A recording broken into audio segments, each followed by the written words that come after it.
कोणत्या नदी आलो होतो आपण? कुठे? तापी. तापीचा उगम कुठं होतोय? पुढं तापी म्हणलं की ताप्ती लक्षात ठेवायचं. ताप्ती म्हणलं तर कोण? महादेव डोंगरला लक्षात ठेवायचं आहे. तुमच्या बाजूने सगळ्या गोष्टी आल्या पाहिजे. मग मित्रांनो, तिच्या डाव्या बाजूने मिळणाऱ्या कोणत्या कोणत्या बघितल्या होत्या? पहिल्यावरती अमरावती मधल्या. पटकन सांगायचंय. कोणती? पटकन बोलायचंय. बोललं पाहिजे तुम्ही. कोणती? काहीतरी सुरात बोला. का म्हणजे? सी म्हणजे बरोबर. त्याच्यानंतर गाडगी आणि नंतर टो म्हणजे टोलार. त्याच्यानंतर मित्रांनो खाली बघितल्या होत्या त्या चार पाच बघितल्या होत्या. कोणत्या? ट्रिक काय सांगितली होती? काय सांगितली होती? पबजी बुवा. मग त्यातला बी म्हणजे काय होता रे? काय होता? बी म्हणजे कोणती? जी म्हणजे कोणती होती? बी. बू म्हणजे कोणती होती? आणि वा कोणती? वाघूर. बघा आठवते का बाबांनो? जर नीट आठवलं तर नक्की आठवायला पाहिजे. आणि उजव्याकडून मिळणाऱ्या बघितल्या होत्या दागा. मग त्याच्यामध्ये जी पहिली होती कोणती होती? दुसरं आणि लक्षात ठेवा. जी म्हणजे कोणती? आणि ए म्हणजे कोणती? अरुणा. म्हणजे आठवते का बाबांनो? कशाही पद्धतीने तुम्हाला हे सगळ्या गोष्टी आठवायला पाहिजे. मग तुम्ही असं इकडे काशी गाडो लिहिलं होतं, बरोबर आहे का? मग काशी गाडो म्हणजे कोणत्या कोणत्या होत्या? पहिली कोणती होती? कापरा. नंतर कोणती होती? नंतर कोणती होती रे? नंतर कोणती होती? टोलार. म्हणजे आठवल का आपोआप? बरोबर. सेम मित्रांनो इथं तुम्ही गोदाचं पण बघितलं होतं का रे? गोदाचं. गोदाच्या संदर्भात पहिली जी वरून येणारी होती वणी डोंगरातून कोणती होती? कोणती होती रे? त्याच्यानंतर येणारी कोणती? अजिंठा डोंगरातून येणारी. त्याच्यानंतर कोणती? खांब. बरोबर आहे का? त्याच्यानंतर दक्षिण. त्याच्यानंतर कोणती? प्राण इथं म्हणलं तर वरती कोणत्या दोन होत्या? वर्धा आणि वैनगंगा. बरोबर आहे. आणि इकडे वरती शेवटला होती कोणती होती? इंद्रावती. म्हणजे आपोआप आठवते का रे? त्याच्यानंतर खालून सुद्धा होत्या मित्रांच्या कोणत्या बाजूने मिळणाऱ्या? डाव्या. त्यात कोणती? दारणा. त्याच्यानंतर होती कोणती? प्रवराला मिळणारी कोणती होती? त्याच्यानंतर कोणती? त्याच्यानंतर कोणती? सिंधफणाला मिळणाऱ्या दोन कोणत्या? बिंदुसरा आणि कोणती? कुंड. त्याच्यानंतर एक बघितली कोणती रे? म्हणजे आपल्याला ह्या सगळ्या गोष्टी आठवतील का बाबांनो? कशाही पद्धतीने विचारल्यानंतर आपल्या डोळ्यासमोर ह्या गोष्टी उभ्या राहिल्या पाहिजे. आणि झालेलं आहे, असं नाही की ते झालेलं नाही. आठवते का? मग आता जर मी इथं लिहिलं भीमा नदीच्या संदर्भामध्ये, तर भीमा नदीचे पण तुम्ही सांगू शकता का मला? आरामात सांगू शकता का? सांगू शकता का बाबांनो? जर नीट अभ्यास झाला असेल तर मला नाही वाटत त्याच्यामध्ये काय अडचण आहे. 100% तुम्ही मला भीमेचं पण सांगू शकता. भीमेच्या संदर्भामध्ये बघताना पहिल्यांदा आपण बघितली होती की भीमा नदी उगम पावली. त्याच्यानंतर तिला येऊन मिळणारी कोणती होती? पहिली कोणती होती रे? म्हणजे भीमेला पहिली मिळणारी कोणती होती? भामा. मग त्याच्या संदर्भात दुसरी महत्वाची रे कोणती होती? कोणती होती? इंद्रायणी. त्याच्या खाली एक बघितली होती कोणती? मुळा आणि मुठा. त्याच्यानंतर मित्रांनो तुम्हाला माहित होतं की मुळाला येऊन मिळणारी एक होती, ती कोणती होती? कोणती होती? त्याच्या खाली कोण होती? आणि त्याला येऊन मिळणारी कोण होती मुठेला? सांगा. कोणती होती? आंबी आणि मुशी. लक्षात ठेवायचं बरं काही. तुम्हाला कसल्याही बाबतीमध्ये जर विचारल्यानंतर ह्या नद्या लगेच आठवायला पाहिजे. त्याच्यानंतर मित्रांनो वाद पुढे आल्यानंतर तिला कोणती मिळते रे? सगळ्यात लोकांना एक बघितली ह्या बाजूची कोणती? निरेला मिळणाऱ्या दोन होत्या. पहिली म्हणजे कोणती होती? एकच नंबर. त्याच्यानंतर दुसरी रे? दुसरी कोणती होती? कोणती? तरेच्या काठावरती 3 शहरं महत्वाची. सासवड होती. बरोबर आहे. त्याच्यानंतर तिला मिळणारी मित्रांनो उजव्या बाजूने आणखी एक कोणती? मग तुम्ही ट्रिक काय बघितली होती त्याला? काय बघितली होती? मामूभाई निरा पितो. मग त्यातला मा म्हणजे कोण होता? कोणती? दुसऱ्या मू म्हणजे मुळा मुठा. भा म्हणजे ई म्हणजे कोणती होती? इंद्रा. निरा म्हणजे निरा. आणि बी म्हणजे पवना. म्हणजे तुमच्या बाजूने मित्रांनो हे क्लिअर का? त्याच्यानंतर डाव्या बाजूने बघितल्या होत्या त्यात सगळ्यात महत्वाची पहिली कोणती होती रे? कोणती होती? कोणती होती? वेळ. वेळच्या संदर्भात बघितलं. त्याच्यानंतर दुसरी महत्वाची मिळणारी कोणती होती? कोणती होती रे? घोड. घोडला मिळणारी एक नदी होती कोणती? कुकडी. आणि याला मिळणारी होती ती कोणती होती? मी आठवते का? त्याच्यानंतर पुढची एक होती डाव्या बाजूने मिळणारी कोणती होती रे? कोणती होती? सीना. आपल्यासाठी सीना पण महत्वाची का? किती झाल्या प्रामुख्याने डाव्या बाजूने मिळणाऱ्या? कोणत्या?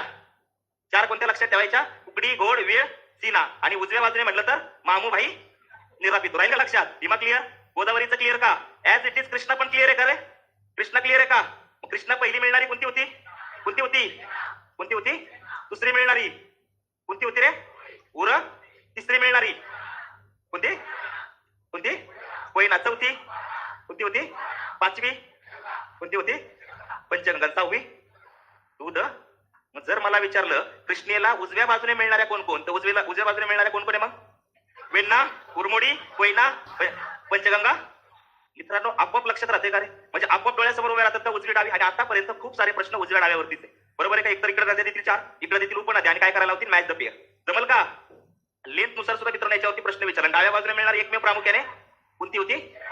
येरळा. कळलं का? कृष्णेच्या बाबतीमध्ये काय अडचण? गोदेच्या बाबतीमध्ये क्लिअर. वर्धा, वैनगंगा, पैनगंगा. पैनगंगावरचा महत्वाचा धबधबा कोणता रे? कोणता? सहस्र कुंड. सौतारा धबधबा कोणत्या नदीवरती आहे? हा कोणता? विंचू नाही, हा कोणता? विंचरणा. हो क्या? तारळी नदीवरचा महाराष्ट्रातला सर्वात उंच धबधबा कोणता? ठोसेघर. वेण्णा महत्वाचा महाबळेश्वर मधला कोणता? लिंगमळा. बरोबर आहे का? म्हणजे आपल्याला आपल्या बाजूने आठवायला पाहिजे. मी जर लिहिलं यशवंत सागर तर रे मित्रांनो सांगा सांगा, रट्टा मारायचं नाही, समजून घ्यायचं सगळ्या गोष्टी. डावी उजवी कळाल्यानंतर अडचण नाही. तर ते वेगळं करायची गरज लागते. एकदा नकाशा बघितल्यानंतर आपोआप फिट होते का नाही? मग माऊली या ठिकाणी कोणत्या 2 नद्यांचा संगम होतो? कृष्णा. हरिपूर या ठिकाणी कोणत्या 2 नद्यांचा संगम होतो? कृष्णा वारणा. कृष्णा पंचगंगेचा संगम कुठे होतो? नरसोबाची वाडी. येरळा आणि कृष्णेचा संगम कुठे होतो? कुठे होतो? ब्रह्मनाळ या ठिकाणी होतो. म्हणजे आपल्या बाजूने क्लिअर व्हायला. पण काशीळला कोणत्या 2 नद्यांचा संगम होतो? कृष्णा आणि उरमोडी. मग कृष्णा कोयनेचा संगमच किती संगम म्हणून ओळखला जातो का? कोणतं ठिकाण येते? कुणाची समाधी तिथं? बरोबर आहे का नाही? मग कृष्णा नदीवरचं धोम हे महत्वाचं धरण आहे का? वाई शहर कृष्णा नदीच्या काठावर बसले का? माऊली शहर कृष्णा नदीच्या काठावर बसले का? बरोबर आहे का? कणेर नावाचं धरण वेण्णा नदीवरचं महत्वाचं धरण आहे, जे मेढा जावळी तालुक्यात येतं. बरोबर आहे का? बरोबर आहे. म्हणजे हे अशा पद्धतीने सुद्धा प्रश्न विचारला जाऊ शकतो. कृष्णा खोरं तंबाखूसाठी प्रसिद्ध खोरं आहे. बरोबर आहे का? आहे का? आहे का? म्हणजे आपल्या बाजूने. मग वैनगंगेचं खोरं कोळशासाठी प्रसिद्ध खोरं आहे. विधान बरोबर राहील का? राहील का? जळगाव हे शहर गिरणा नदीच्या काठावरती बसले आहे, तर धुळे शहर पांझरा नदीच्या काठावरती बसले. बरोबर आहे का? नाशिक शहर गोदावरी नदीच्या काठावर बसले, तर नांदेड शहर गोदावरीच्या उपनद्यांच्या काठावर बसले. गोदावरीच्याच काठावर बसले. म्हणजे प्रश्न कशा अँगलने जाऊ दे आपल्याला यायला पाहिजे. तावरच्या ही मांजरा नदीची मुख्य उपनदी आहे. मांजरा नदी बालाघाट पठारावरून वाहते. बरोबर आहे का? मांजरा नदीची एकूण लेंथ 724 किलोमीटर आहे, जी तापी समान आहे. आहे का? कचदरीतून वाहणारी महाराष्ट्रातली सर्वात मोठी नदी म्हणलं तर? कचदरीतून वाहणाऱ्या महत्वाच्या 2 नद्या म्हणलं तर कोणत्या? तापी आणि कोणत्या? नर्मदा. म्हणजे मित्रांनो कशा बाजूने स्टेटमेंट विचारलं तर येईल का नाही आपल्याला? मग अति जास्त पावसाच्या प्रदेशामध्ये जांभा खडक आढळतो. कोकणातल्या सर्व नद्या अरबी समुद्राला जाऊन मिळतात. कोकणातल्या नद्या ह्या वेगवान आहे आणि खनन कार्य तीव्र स्वरूपाचं करतात. कोकणातल्या नद्यांची लेंथ आखूड आहे. बरोबर आहे का? म्हणजे आपल्याला कशा अँगल उत्तर काय व्हायला पाहिजे? जमायला पाहिजे. समजतं का? हेच तुम्हाला मित्रांनो एकतर स्टेटमेंट बेस केलं जातं किंवा मल्टी लाईनर स्टेटमेंट बेस केलं जातं. अन्यथा जोड्या लावायला प्रश्न किंवा वन लाईनरला प्रश्न विचारला जातो. कशाही बाजूने विचारलं तर आपल्याला ह्या सगळ्या गोष्टी यायला पाहिजे. समजलं का? हा क्लिअर का? मग मित्रांनो मला सांगायचंय, तापी नदी कुठे उगम पावते? ती महाराष्ट्रात येते का? किती किलोमीटर येते पहिल्यांदा? किती? 48. नंतर ती कुठे जाते? कुठे? मध्य प्रदेश. परत येते का महाराष्ट्रात? येते का? कोणत्या जिल्ह्यात येते रे? कोणत्या? म्हणजे बऱ्हाणपूरच्या खिंडीतून. आता आयोगाने आपल्याला प्रश्न विचारला होता, सातपुडा पर्वत कोणत्या खिंडीमुळे 2 भागामध्ये विभागला आहे, तर ती कोणती खिंड आहे? बऱ्हाणपूर. बऱ्हाणपूर ऐकलंय कधी? कुठं ऐकलं रे? हा इतिहासात ऐकलं असेल. बेचेलाक करून टाकलं होतं का नाही? हा संपूर्ण शहर लुटलं होतं. नाव त्या शहराचं बऱ्हाणपूर. लक्षात असू द्या. बऱ्हाणपूरची खिंड प्रसिद्ध आहे. कळतंय का? लक्षात ठेवा. आता आज पहिल्यांदा जॉईन झाले असतील काल ऍडमिशन घेऊन, तर बाबांनो हे झालेलं आहे, त्याच्यामुळे पटापटा उत्तर देतात. या अगोदर उत्तर सुद्धा देत नव्हती. हा तुम्ही सुद्धा उत्तर द्याल, पण त्याच्या अगोदर काय करावं लागेल? लेक्चर झालेले कंप्लीट करावे लागतील. कळलं? कृष्णा कळली बाबांनो सगळ्यांना? भीमा समजली का? भीमा नदी कुठे उगम पावते? मग उजनी धरण भीमा नदीवरचं महत्वाचं धरण आहे. जलाशयाचं नाव शहाजी सागर आहे. आहे यशवंत. चांदोली धरणाचं नाव जर बघितलं कोणते? पण ते पंचगंगा नदीवरचं महत्वाचं धरण आहे. पण त्या वारणा. स्टेटमेंट कुठेही कसाही बसवला जाईल, कोणत्याही गोष्टीला ब्रेक करायचं. मग प्रश्न विचारला असेल की प्रश्नाचे तुकडे पाडायचा. आपला पॅटर्न वेगळा आहे, आपण प्रश्न तोडतो. कळलं का? लक्षात ठेवायचं. काय करायचं? प्रश्न तोडायचे. म्हणजे कधी कधी वाचताना जे महत्वाचं वाटेल त्याला लगेच काय करायचं? गोल. इथं योग्य असेल अयोग्य असेल त्याला पहिलं गोल. कारण इथं प्रश्न वाचताना चुकला की अवघड कार्यक्रम होते. कसा? लग्नाआधी विधवा. कार्यक्रम वेगळा होऊ शकतो ना. त्याच्यामुळे काय करायचं? प्रश्न वाचताना चुकायचं नाही. समजलं का? योग्य विचारलेला असेल आपण काय आणतो? अयोग्य. नाही तर कधी कधी अयोग्य विचारलेलं असते, आपलं असते योग्य. लक्षात ठेवा. समजलं सगळ्यांना? शेवटला एक बघूया, नंतर वनसंपत्ती चॅप्टर सुरू करायचा. अति महत्वाचा चॅप्टर आहे. आठवलं ना सगळं? बाबांना आठवेल का? तापीची महत्वाची उपनदी कोणती रे? कोणती? सगळ्यात महत्वाची म्हटलं तर पूर्णा. आपल्यासाठी पूर्णा इम्पॉर्टंट आहे. पूर्णेबद्दल बोलायचं आपल्याला. हा पूर्णा म्हणजे आम्ही सातपुतेमधली पूर्णा नाही. हा हा माहिती ना पूर्णा? बघितलंय का आपले सातपुते? ती अन्नपूर्णा आहे ना, साक्षात अन्नपूर्णा.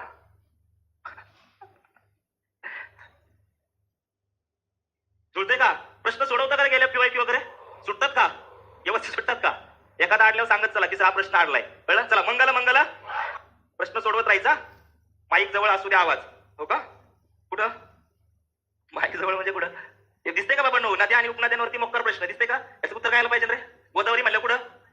कुठं? भीमा. महाबळेश्वर. कुठं? भीमा. त्याच्यानंतर कृष्णा. महाबळेश्वर. त्याच्यानंतर कृष्णा म्हणलं तर पण तापी. कृष्णा म्हणलं तर गाविलगड. अरे महाबळेश्वरच ना. कृष्णा म्हणलं तर भीमा. पूर्णा. गाविलगड. आता पूर्णा मग कुठे उगम पावते म्हणायचं?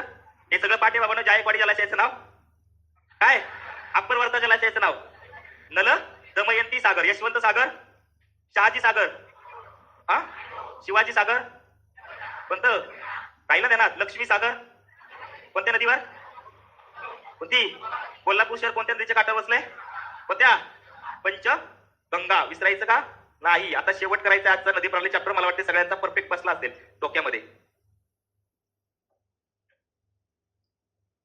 आता बघायचं मित्रांनो पूर्णा. कोणती बघायची, पूर्णा. मग काय ही कुणाची उपनदी रे, कुणाची आठवते का, आपल्याला आठवलं पाहिजे. तुमच्या बाजूने क्लिअर करा, तुम्हाला आलं पाहिजे, जमलं पाहिजे. मला वाटतं तापी कंप्लीट झालं आपलं. हा प्रश्नाचं उत्तर सोडवता येईल का रे, दिसतंय का प्रश्न, चढता क्रम लावायचा, जमल का, चढता अंदाज लावायचा फक्त. मला कोण सांगते अंदाजावर, वेगळं बघायची गरज लागणार नाही. नीट वाचा रे, काय दिलंय. प्रवरा मोठी बघितली होती का त्याच्यापेक्षा, बघा कोणती पाहिजे, कोणती पाहिजे रे, सगळ्यात मोठी कोणती याच्यात, कोणती आहे. मग इथं तुम्ही मांजरा बघितलं, इथं प्रवरा आहे का मोठी, का वर्धा मोठी आहे, मग काय उत्तर पाहिजे. डोकं लगेच वापरायचं का नाही आपल्याला, कारण या 3 नद्यांची लांबी तुम्हाला समजा माहिती, बरोबर आहे का. प्राणी 115, वर्धा 455, मांजरा 700. मग कोणते, मग सगळ्यात जास्त म्हणलं कोण असेल रे, कोण असेल, कोण असेल. म्हणजे प्रश्न बघितल्याबरोबर डोक्यात यायला पाहिजे का, वेगळं बघायची गरज लागते का. तुम्ही नीट बघत नाही याचा अर्थ असा झाला. काली सरळ प्रकल्प कोणत्या 2 राज्याचा महत्वाचा प्रकल्प रे, पेंच म्हणलं तर, लेंडी म्हणलं तर, हा महाराष्ट्र, पावथडी, महाराष्ट्र, महाराष्ट्र तिल्लारी, महाराष्ट्र तिल्लारी म्हणलं की गोवा. आठवते ना. सरदार म्हणलं तर किती, किती, किती. हातनूर हे धरण कोणत्या नदीवरती आहे, काकरापार धरण कोणत्या नदीवरती आहे, उकाई धरण. मागच्या कंबाईनचा प्रश्न उकाई. आता मला वाटतं आपलं पुढे आलं होतं तापी झालं होतं. तर दुसरी महत्वाची बघायची होती आपल्याला कोणती, पूर्णा. दिसती का पूर्णा इथं, नाही दिसत ना. हा आता मला वाटलं तसं म्हणशील तू, म्हणून थोडंसं आपण झूम करू. लक्षात ठेवलं तर लय भारी राहील. आधीच सांगतो, थोडंसं लक्ष द्या, तुमचं तोंडपाठ होणार डायरेक्ट परत एकदा. आता तुम्ही तापी बद्दल चर्चा केली का, बरोबर आहे. पूर्णा नदीचा उगम कुठं होतोय रे, आता बघितलं आपण. म्हणजे सातपुडामध्ये मित्रांनो म्हणू शकतो का आपण, कोणतं ठिकाण आहे, कोणतं ठिकाण आहे, गाविलगड. म्हणजे सातपुडा रांगेमध्ये गाविलगड मध्ये मित्रांनो काय होतंय, दक्षिण पठारावरती तिचा उगम होतोय. आणि मग मित्रांनो पूर्ण महाराष्ट्रात प्रवेश करते. ते मित्रांनो वाहत वाहत आल्यानंतर आपल्यासाठी महत्वाची ती पहिल्यांदा उत्तर दक्षिण दिशेत वाहते, नंतर ती पश्चिम बाजूला वळते जरा. आणि मग तिला मित्रांनो डाव्या बाजूने येऊन मिळणारी कोणती रे, कोणती आहे, डाव्या बाजूने झाली काही. लक्षात घ्यायचं बरं का, आधी सांगतो, व्यवस्थित लक्ष दिलं तर आणखी बरोबर आहे. काल क्लास झाला का, काल सुट्टी होती, ओके. त्याच्यानंतर पुढची डाव्या बाजूने कोणती तिला मिळणारी, कोणती आहे, कोणती दिसते. त्याच्यानंतर कोणती दिसते रे, कोणती दिसते. त्याच्यानंतर मन, आणि कोणती दिसते, कोणती आहे, पिसवा. मग डाव्या बाजूने म्हणजे आता फक्त लक्षात द्या, डाव्या बाजूने म्हणलं कोणत्या कोणत्या असेल, पेढी, काटेपूर्णा, मोरणा, मन, पिसवा. किती झाल्या तुम्हाला लक्षात ठेवायच्या, किती, 5च्या 5. पहिली वरती कोणती होती, मी तुम्हाला ट्रिक सांगेल, लक्षात द्या फक्त आता. नंतर तुम्हाला ट्रिकने एकदा केलं की पाठ होऊन जाणार. कोणती पहिली, पेढी, बरोबर आहे. पहिली कोणती आहे, पेढी, पिसवा, ओके. आता मित्रांनो महत्वाचं, ह्या उजव्या बाजूने मिळणार आहे. पहिली कोणती दिसते रे, कोणती दिसते, दुसरी कोणती आहे, भुलेश्वरी. काय लक्षात ठेवायचंय, भुलेश्वरी. त्याच्यानंतर तिसरी लक्षात ठेवायची आहे, कोणती रे, शहानूर. मागच्या वर्षी जोड्या लावायला प्रश्न विचारला होता. शहानूर नदीवरती शहानूर धरण आहे, जे कोणत्या जिल्ह्यात येतं, अमरावती. जोड्या लावायला प्रश्न होता. त्याच्यानंतर कोणती रे, नंद. कोणती आहे, त्याच्यानंतर कोणती आहे, वान. कोणती रे, बरोबर आहे का. किती झाल्या या, चंद्रभागा, त्याच्यानंतर भुलेश्वरी, शहानूर. किती झाल्या, 5. किती झाल्या, उत्तर एकूण मिळणारे किती झाल्या, 5. लक्षात ठेवायचं बरं का. आता तुम्हाला ट्रिक देतो, त्याच्यावरती तुमचं डायरेक्ट तोंड पाठवणार. देऊ का ट्रिक, लिहिता व्यवस्थित लिहून, लिहून घ्यायचं, लिहून. उजव्या बाजूने मिळणाऱ्या आणि कोणत्या, डाव्या बाजूने मिळणाऱ्या. सोपं होतं थोडंसं ट्रिकने, म्हणून बाकी नाही काय. जिथं किचकट आहे तिथं लक्षात ठेवायचं, अडचण होते म्हणून. पूर्णा नदी, कळलं. आता सगळ्यात पहिल्यांदा उजव्या बाजूने म्हणजे कोणत्या दिशेने मिळणाऱ्या रे, कोणत्या, दक्षिण कशी येईल, कुठून मिळणाऱ्या, उत्तरेकडून मिळणाऱ्या. लक्षात ठेवा का, हा हा नका लोड घेऊ, होईल सगळं ओके होईल. पहिलं लिहा मित्रांनो व्यवस्थित. मी जे सांगतो ते लिहिलं तर बरं राहील. काय ट्रिक लिहायची, वान. काय लिहायचं, वान शंभूचा. कुणाचा, शंभूचा. आता डोळ्यासमोर वा म्हणल्या कोणती येते रे, कोणती येते, वान. न म्हणल्या कोणती येते, नंद आली का. श म्हणल्या कोणती आली, कोणती आली रे, शहानूर. भू म्हणल्यावर भुलेश्वरी, आणि चा म्हणल्यावर चंद्रभागा. तशी आणखी एक चंद्रभागा कुठे बघितली रे आपण, कोणती, भीमा नदीच्या उपनदीला काय म्हणतात, तर भीमा नदीचं दुसरं नाव, भीमा नदीचं दुसरं नाव चंद्रभागा. मग चंद्रभागा ही कुणाची उपनदी आहे सांगा.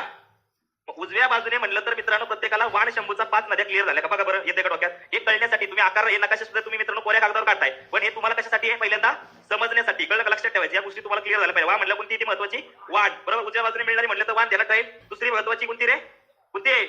तिसरी, चौथी आणि पाचवी चंद्र भागा. लक्षात ठेवता येईल का?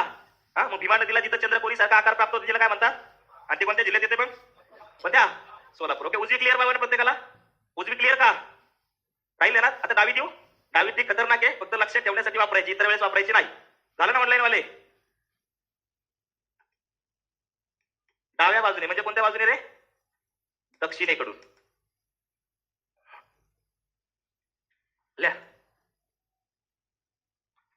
पिके. काय? पिके मन मोर बिस्वा.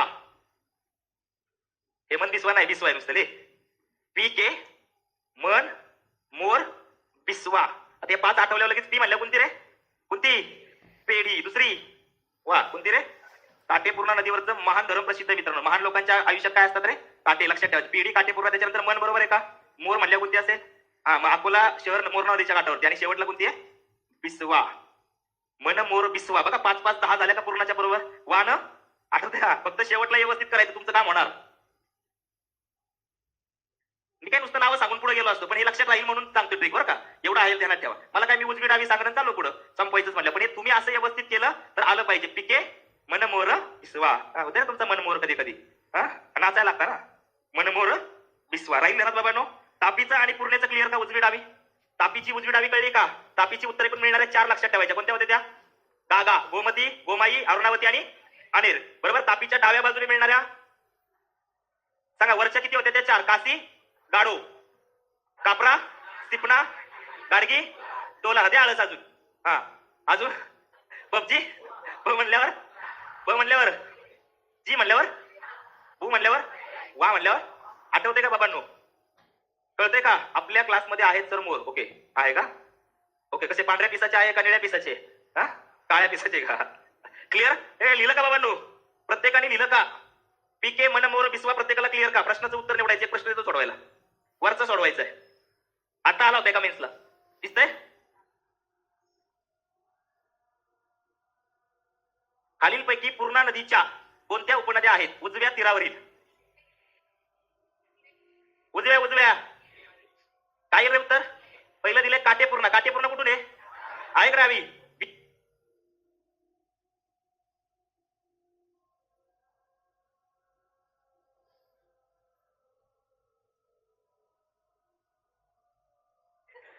पूर्णा नदी कोणती दिली आहे?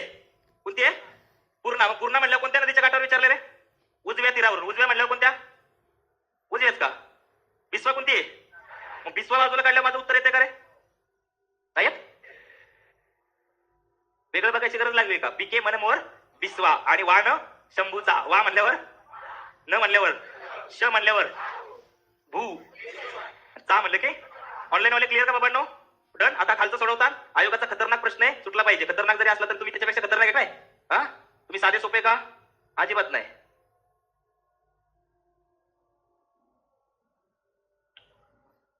एवढा दिसते का आता? हा, आता दिसत असेल. सोडवा पटकन. उत्तर आलं पाहिजे कसल्या परिस्थितीत. काय मॅडम उत्तर? सुटते का? डोकं लावा डोकं. गिरणा कुठं बघितली होती? गिरणा कुणाची उपनदी? सगळ्यात वर कोण येईल रे याच्यात? 2 नंबर. अरे कोण येईल? 3 नंबर, 4 नंबर. कोयना कुठे? सगळ्यात कुठे? सगळ्यात दक्षिणेला दिसणारी याच्यात कोणती दिसते? कोयना दिसते ना. कोयनाला बाजूला खेळलं आणि डायरेक्ट डस शोधला कुठे? कारण तुम्हाला विचारले काय उत्तर आहे? कोण मग ड कुठे तुमचं? डायरेक्ट इथं एक, अजून कुठे? 1 नंबर आहे. बरोबर आहे का? अगोदर सगळ्यात वरती कोणती दिसते? त्याच्या खाली दिसणारी. नंतर आणि नंतर मग काय उत्तर पाहिजे? ACBD. चुकल का? अशा बाजूने खूप सारे प्रश्न विचारलेले आहेत. कळलं का? थेटपणे प्रश्न विचारतात आणि आपल्याला त्याची उत्तरं जमायला पाहिजे. असे भरपूर प्रश्न आहेत जे उत्तर दक्षिण तुमच्या बाजूने क्लिअर करायचं आहे. प्रत्येकाला तापी आणि पूर्णेच्या संदर्भातल्या उपनद्या कळाल्या का बाबांनो? माझ्या बाजूने मी तुम्हाला, मग इथं आल्यानंतर मित्रांनो महाराष्ट्रामध्ये जळगावमध्ये कोणत्या 2 नद्यांचा संगम होतो रे? तापी आणि पूर्णा. ठिकाण कोणतं आहे? चांगदेव. कोणतं ठिकाण आहे? चांगदेव. आपण चांगदेव कुठं बघितलं होतं रे? कुठं बघितलं होतं? पुढं पुढं जळगाव. बरोबर आहे का? चांगदेव, उनपदेव, सुनपदेव, आडावत. कशात बघितलं होतं? गरम पाण्याचे झरे. वा. चला, तापी पांढऱ्याचा संगम कुठं होतं रे? संगम स्थळावरती जोडायला प्रश्न विचारतात. उडावत, धुळे. लक्षात ठेवायचं. तापी गिरणा म्हणलं तर रामेश्वर. तापी पूर्णा म्हणलं तर रे चांगदेव, जळगाव. तापी गोमती म्हणलं तर प्रकाशे. तापी बुराई, शिंदखेडा, धुळे. तापी अनेर, मांजरो धुळे. अनेर नदीवरचा अनेर डॅम हा प्रसिद्ध डॅम आहे बरं का. जोड्या लावाला धुळ्यामध्ये बऱ्याच वेळा विचारले. पूर्णा मोरणा अंदुरा अकोल्यामध्ये येतं ते. गिरणा मोसम मालेगाव याच्यावरती प्रश्न आला होता बरं का. मालेगाव हे शहर कोणत्या दोन नद्यांच्या काठावर बसले मग? गिरणा आणि मोसम. आणि मन आणि म्हैस या दोन नद्यांचा संगम कुठे? बाळापूर. हा छोट्या मोठ्या नद्या असतात, त्यातली म्हैस एक नदी आहे. कळलं? लक्षात ठेवायचं. त्यातली पहिली पूर्णा. पूर्णेचं मित्रांनो दुसरं नाव म्हणजे संपूर्णा सुद्धा तिला ओळखलं जातं. काय? संपूर्णा. किंवा तिला दुसरं नाव आहे ते म्हणजे काय? पयोष्णी. काय नाव आहे? दाखवतो, परत एकदा दाखवतो, लोट ना घेऊ. कोणत्या नावाने ओळखली जाते मग? कधी कधी टोपण नावं विचारली जातात, जसं की त्रिपथगामिनी म्हटलं तर कोणतं? जसं आयोगाने आता रिसेंटली प्रश्न विचारला होता, मंदागिरी पर्वत म्हणजे कोणता पर्वत मग? कोणता? अजिंठा डोंगराला काय म्हणतात? मंदगिरी पर्वत. लक्षात ठेवायचं. मंदगिरी पर्वत म्हणजे कोणता? अजिंठा. सो पूर्णा नदीचा उगम जर बघितला तर सातपुडा पर्वतामध्ये काविलगड डोंगराच्या दक्षिण उत्तरावरती उगम होतो. बरोबर आहे का? मग अशी काविलगड होतं का जोड्या लावामध्ये? होतं का? म्हणजे आपल्यासाठी पहिल्यांदा लक्षात ठेवायचं की पूर्णा नदीचा उगम कुठे झाला. हा, झोपू नको रे MIDC. कळलं? हा. एकूण लांबी म्हटलं तर मित्रांनो किती लेंथ आहे मग? हा, आधी सांगतोय का, रात्री सेकंड शिपला किंवा थर्ड शिपला नव्हता गेला तू. हा, काळजी घे स्वतःची. कोणती एकूण लांबी म्हटलं तर किती आहे? 334 किलोमीटर आहे. आता डाव्या बाजूने मिळणारे आणि उजव्या बाजूने मिळणारे अडचण आहे का रे बाबांनो? याच्यावरती प्रश्न विचारला होता. आता ताजा सगळ्यात अलीकडचा प्रश्न पूर्णा नदीवरचा विचारलेला कोणता होता? तिच्या उपनद्या विचारल्या होत्या. मग चंद्रभागा कोणत्या बाजूची उपनदी झाली? कोणती? त्याच्यानंतर खाली दोन बघितल्या होत्या, ती कोणती होती लगेच? फुलेश्वरी. नंतर नंतर नंतर होती म्हणजे उजव्या बाजूने म्हटलं तर त्या उत्तरेकडून मिळणाऱ्या म्हटलं तर कोणत्या कोणत्या ट्रिक म्हणून लक्षात काय ठेवायचंय? वाण शंभूचा. वा म्हणलं की, न म्हणलं की, श म्हणलं की, भू म्हणलं तर, आणि शेवटला चंद्रभागा. प्रत्येकाला क्लिअर डावी का उजवी झाली? आता डाव्या बाजूने मिळणाऱ्या मित्रांनो सगळ्यात पहिली तुम्ही बघितली की ज्यावेळेस ती उत्तर दक्षिण येते त्यानंतर तिला पहिली उंची मिळते, तिचं नाव काय होतं? काय होतं? पेढी. बरोबर आहे का? त्याच्यानंतर पुढे आल्यानंतर तिला मिळत होती कोणती? काटेपूर्णा. कोणती होती? त्याच्यानंतर होती ती आणि दुसरी. बरोबर आहे का? आणि सगळ्यात शेवटची होती बिस्वा. नळगंगा सुद्धा आहे बुलढाण्यामधून येणार, तर ती सुद्धा लक्षात राहू द्या. पण आपल्यासाठी महत्वाचं आहे मन मोर बिस्वा. काय? पिके मन मोर बिस्वा. लक्षात ठेवायचं. आपल्या बाजूने क्लिअर. डावी आणि उजवी क्लिअर का बाबांनो? बेसिक इन्फॉर्मेशन अभ्यासताना पूर्णा नदीचा उगम कुठे होतो? पुढं काविलगड. बरोबर. त्याच्यानंतर दुसरी एकूण लेंथ म्हणलं तर 300. डाव्या बाजूने मिळणाऱ्या पिके मन मोर. पी मीन्स के मीन्स मन मोर आणि बिस्वा. मग मित्रांनो उजवी डावी कंप्लीट झाल्यानंतर पूर्ण नदी वाहत वाहत जाते आणि कुणाला जाऊन मिळते रे मग? ठिकाण कोणतं आहे? संगम स्थळ कोणतं? मित्रांनो बघा, आपल्यासाठी महत्वाचं आहे. पूर्णा नदी काविलगड टेकड्यांमध्ये उत्तर दक्षिण दिशेने धावून पश्चिमेला वळते, पुढे अकोला बुलढाणा जिल्ह्यातून वाहत जाऊन जळगाव जिल्ह्यामध्ये शिरते आणि मग भुसावळच्या पूर्वेला ठिकाण कोणतं आहे? श्री क्षेत्र चांगदेव. आणि या ठिकाणी मित्रांनो ती कुणाला जाऊन मिळते? तापी नदीला मिळते. आता आयोगाचे स्टेटमेंट बघा, एक असं दुसरं स्टेटमेंट होतं, पूर्णा ही गोदावरी नदीची उपनदी नाही. बरोबर. लक्षात ठेवा. एकदा आयोगाने काय दिलं होतं? शेवटी पूर्णा पूर्ण आहे. बरोबर आहे. तसं पूर्णा नदी कुणाची उपनदी आहे? आणि दक्षिण पूर्णा म्हणलं तर कुणाची पाहिजे? पण आयोगाने पूर्णा नदी गोदावरी नदीची उपनदी नाही हे स्टेटमेंट काय दिलं होतं? चूक दिलं होतं. तसं बघितलं ते काय करेक्ट वाटतं. बरोबर आहे का? पण दक्षिण पूर्णेला त्याने काय कन्सिडर केलंय? पूर्णा. मग असं सुद्धा कधी कधी येऊ शकतं, लक्षात ठेवायचं. पण पूर्णा म्हणलं तर कुणाची आणि दक्षिण पूर्णा म्हणलं तर? मग दक्षिण पूर्णेच्या 3 उपनद्या सांगायच्या पटकन मला. उजव्या बाजूने मिळणाऱ्या बोला बोला. गिरणा, गिरजा एकच नंबर. दुसरी अंजना एकच नंबर. तिसरी होती होती कापरा होती का? होती का? आणि पुढे गेल्यानंतर आणखी तिला उजव्या बाजूने मिळत होती दुधना. डाव्या बाजूने मिळणारी होती खेळणं. आठवतंय का? मगप केल्यानंतर आपोआप पाठवायला पाहिजे आणि मग तीच पुढे जाऊन कुणाला मिळते? गोदावरीला. मग दक्षिण पूर्णेवरची महत्वाची 2 धरणं कोणती मॅडम? येलदरी आणि आयोगाने प्रश्न विचारलाय का? येलदरी आणि सिद्धेश्वर. बाबा काय चाललंय तुझं? हा, काय दोघांची गंमत गंमत चालली? हा, चंगू मंगू काय चाललंय? काय टॉमॅजेरी करताय? इकडे तरी या. इकडे पळत जायचं एकाने, त्याच्या मागे परत पळत घ्यायचं. लक्ष दे. इथं आता त्याच्या वेळेसाठी आलाय तो वेळ द्या. इथं नंतर आईल कालवत हिंडायचं आपल्या रस्त्याने. हा, हिंडायचं ना? आहे ना? हा.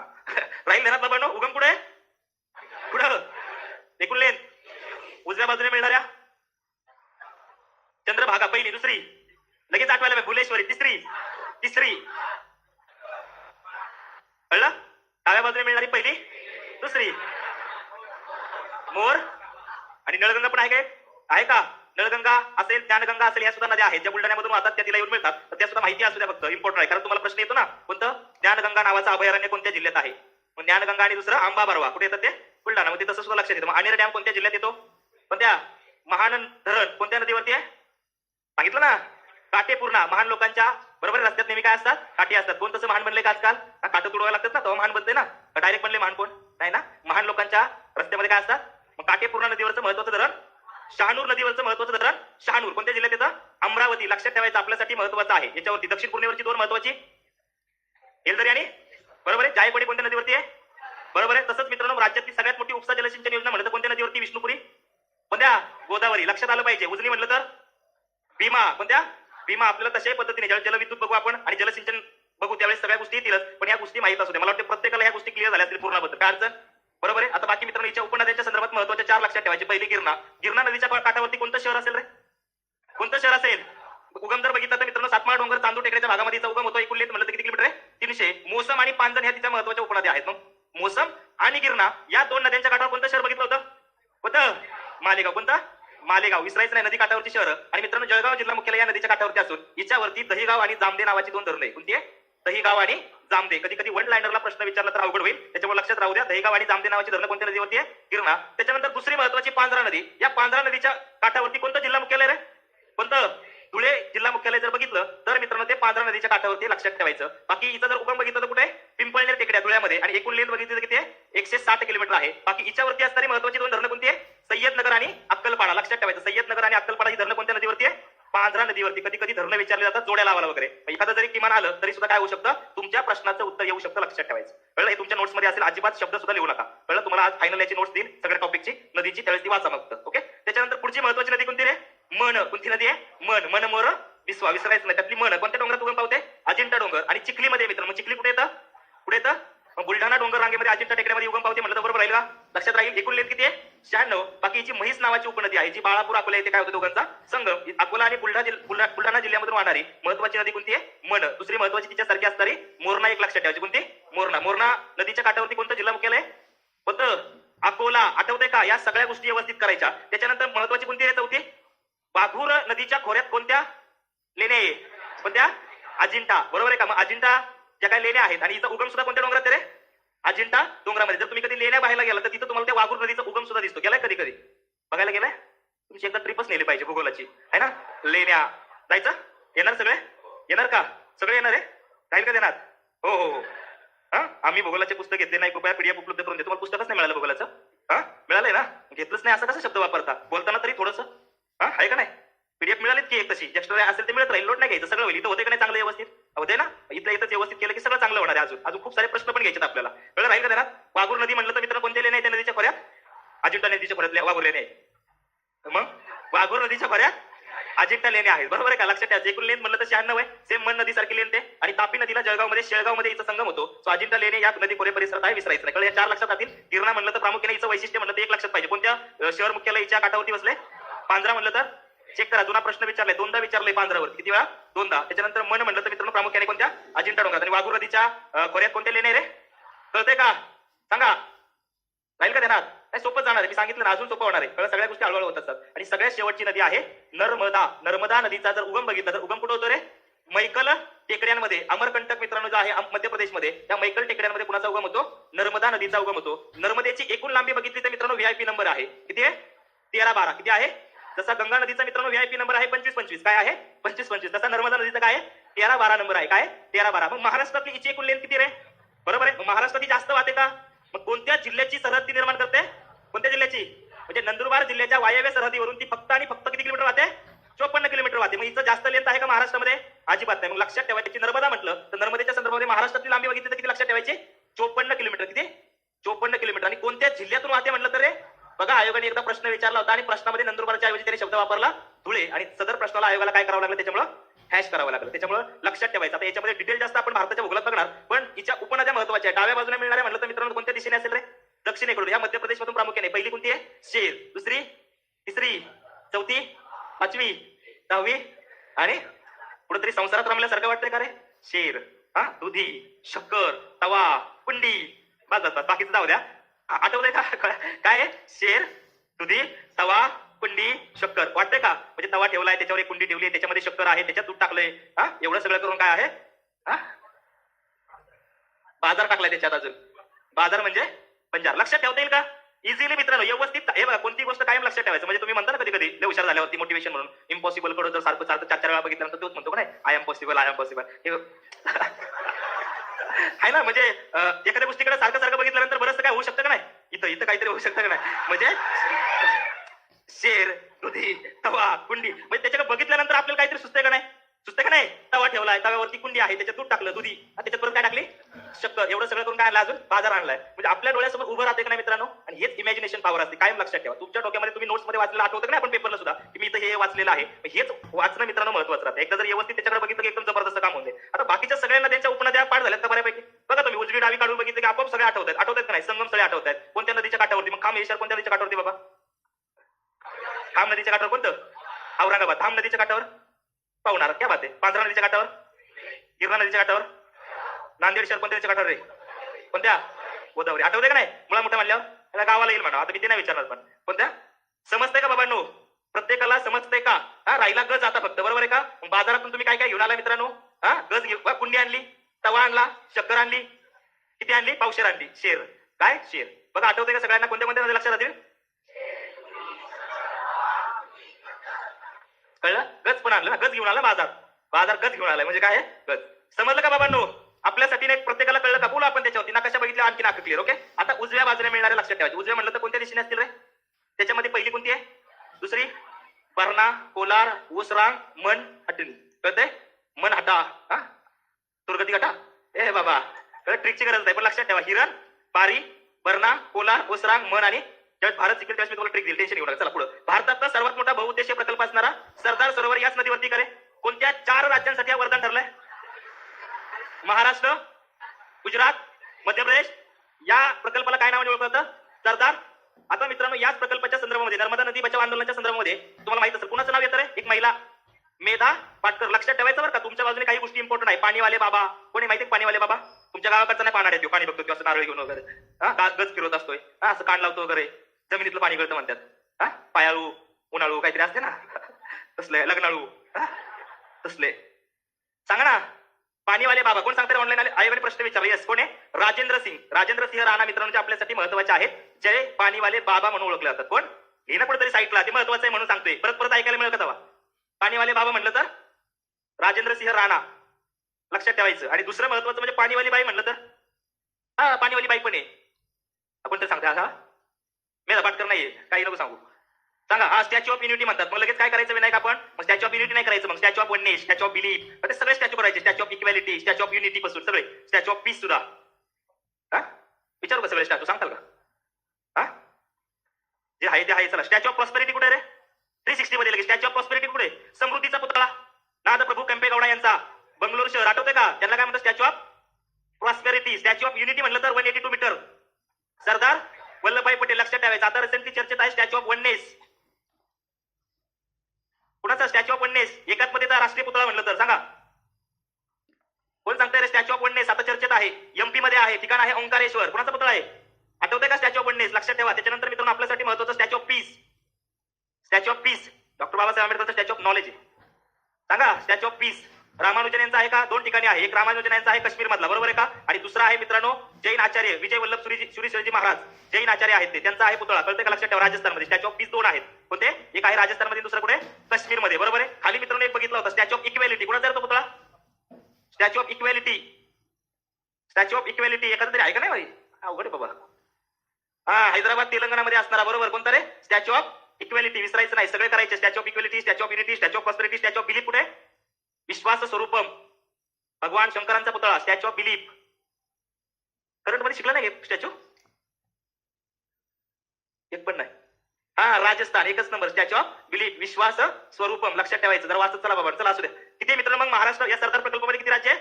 4. महाराष्ट्र गुजरात राजस्थान मध्य प्रदेश. ओके. त्याच्यानंतर मित्रांनो भारतातली सर्वात मोठी पश्चिम वाहिनी नदी म्हणून याच्याकडे बघितलं का रे. तर भारतातली सर्वात मोठी पश्चिम वाहिनी म्हणलं तर याच्याकडे बघितलं होतं का. लक्षात ठेवायचं. भारतातली सर्वात मोठी पश्चिम वाहिनी. मग काय नाव येतं तिचं. नर्मदा. महाराष्ट्रातली सर्वात लांब पश्चिम वाहिनी म्हटलं तर लक्षात राहील का. शब्द कोणता इम्पॉर्टंट तिथं. कधी कधी काय होतं सांगतो मित्रांनो. पर्यायामध्ये नर्मदा पण असतं दुसरं तापी पण असतं. फक्त प्रश्न विचारताना काय विचारतात. महाराष्ट्रातली सर्वात मोठी पश्चिम वाहिनी. आपल्या डोक्यात पण फिट असते. आपण उत्तर काय आणतो. आणि मग ते बाहेर आल्यानंतर ती पोरगी म्हणते ना त्या दुसऱ्या पोरीला आयोगाने कसं फसवलं होतं ना. महाराष्ट्रातलं विचारलं होतं. मग स्वाम्या लगेच म्हणतो मी काय लिहिले बघू दे मला. स्वाम्या लगेच पेपर काढून बघतो. स्वाम्या निवडलेला असते तापी. नर्मदा नर्मदा आणलेला असते. मग ते चुकला. Silly mistake. कळलं. राहिलेला बाबांनो भारतातली सर्वात लांब पश्चिम वाहिनी म्हणलं तर कुणाचं नाव. लेंथ म्हणलं तर 13-12. महाराष्ट्रातली लेंथ म्हणलं तर 54. खचदरीतून वाहणारी नदी का. लक्षात ठेवायचं. महाराष्ट्रातील कोणत्या जिल्ह्यामध्ये प्रवास आहे रे. नंदुरबार सीमेवरून मित्रांनो ती वाहते. आणि जिने एकूण किती किलोमीटर लांबीचं क्षेत्र तयार केलंय. 54 किलोमीटरचा प्रवास महाराष्ट्रातून केला आहे. तर परीक्षेच्या दृष्टीने लक्षात ठेवायच्या. खचदरीतून वाहणाऱ्या महत्वाच्या 2 कोण. बरोबर नर्मदा आणि तापी. आणि लक्षात ठेवायचं याच्यावरती 3 धबधबे प्रसिद्ध आहे. कोणते कोणते 3 महत्वाचे धबधबे सांगतील का कोणाला. ऐकलं असेल कधीतरी. पहिला धुवाधार ऐकलाय का. मग धुवाधार धबधबा कुणावर महत्वाचा आहे. दुसरा महत्वाचा रे सहस्त्रधारा, लक्षात ठेवायचं. कोणता? सहस्त्रधारा. आणि तिसरा आहे कपिलधारा. धुवाधार, सहस्त्रधारा. हा सहस्त्र कुंड कुठं होता? पुढं नांदेड यवतमाळ. कोणत्या नदीवरती? पैना गंगा. लक्षात ठेवायचे. मग धुवाधार, सहस्त्रधारा, कपिलधार किंवा कपिलधारा म्हणलं तर कोणत्या नदीवरचे धबधबे? नर्मदा नदीवरचे. जोड्या लावाला 3 वेळा प्रश्न आहे आणि 3 वेळेस जर फक्त धुवाधार किंवा काय माहिती असेल तरी उत्तर येते. त्याच्यामुळे ध्यानात ठेवा भारताच्या भूगोलाच्या संदर्भात. नर्मदा नदी एकूण लेन व्हीआयपी नंबर विसरल का? उगम मैखल डोंगर रांग. बरोबर आहे. अमरकंटक मध्ये उगम होतो. बरोबर. महाराष्ट्रात एकूण लेन म्हणलं तर सर्वात मोठी दक्षिण वाहिनी म्हणू कैला कोणत्या दिशेला? पश्चिम वाहिनी. कशातून वाहते? कचलदरीतून. त्याला मराठीमध्ये शुद्ध शब्द आहे तडा व्यवस्था. काय? तडा. इंग्लिश मध्ये रिफ्ट व्हॅली मधून वाढणारी. राहील का ध्यानात? प्रत्येकाला ऑनलाईन वाले क्लिअर का बाबा? नर्मदा याच्यावरती अजून नकाशा सहित डिटेल होईल भारताच्या भूगोलामध्ये. ओके. इथं तुमचा मित्रांनो नदी प्रणाली चॅप्टर संपला. मला नाही वाटत 8 दिवस अख्खे गेलेत आपल्या याच्यामध्ये, पण परफेक्ट झाला असेल. व्यवस्थित केला तर मित्रांनो अडचण नाहीये. पण जर याच्यामध्ये आणखी जर लक्ष नाही दिलं तर मग परत एकदा कार्यक्रम काय होणार? फिट्ट होणार. एवढं ध्यानात घ्या फक्त. पुढचं टायटल टाकायचं वन संपत्ती. आता ह्या वीक मधले 3 महत्वाचे चॅप्टर आहेत. ते म्हणजे वन, मृदा, खनिज. पारंपरिकरित्या कंटिन्युअसली सर्वात जास्त प्रश्न येतात. हे 3 टॉपिक या आठवड्यात कंप्लीट झाले पाहिजे. हे तिघही इंटर रिलेटेड आहेत. त्याच्यामुळे 3ही महत्वाचे. चौथा महत्वाचा येतो हवामान. पण हवामान मित्रांनो आपण भारत आणि महाराष्ट्र एकत्र शिकणार आहे. कळलं? कारण तो दोन्ही कन्सिडर करावा लागतो एकत्रितरित्या. ठीक आहे. तर आता पहिला पुढचा चॅप्टर कोणता आहे तुमचा? वन संपत्ती. मला सांगायचंय वनावरती मित्रांनो आता प्रश्न कोणते आले तुमच्या पद्धतीने सांगा. मिळेल. लोड नको घेऊ. चल, अजिबात लोड घ्यायचा नाही. टप्प्यात आणून कार्यक्रम करायचा आपल्याला. सांगा वनांवरती कोणते प्रश्न तुम्हाला येणाऱ्या गोष्टी सांगा पटकन. तुमच्यात काहीच नाही. आता फक्त इथं लक्ष द्यायचं जास्त. कोणते रे? एक तर पहिला वनांचे प्रश्न असतात का रे? तर वनांच्या प्रकारावरती प्रश्न असतात. मग नुसत्या वनांच्या प्रकारावरती प्रश्न असतात का? नाही. दुसरा अजून त्याच्यामध्ये मित्रांनो काय?